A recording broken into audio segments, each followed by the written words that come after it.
నోచుకోలేదే నువ్వు నాకు అమ్మని ఒక్క నిమిషమైనా ఉండలేనే నువ్వు లేనిదే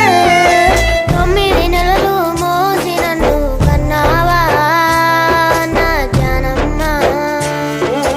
చచ్చే వరకు నీ తోడు ఉంటానే జానమ్మ నన్ను కన్నమ్మ జానమ్మ నన్ను గన్నమ్మ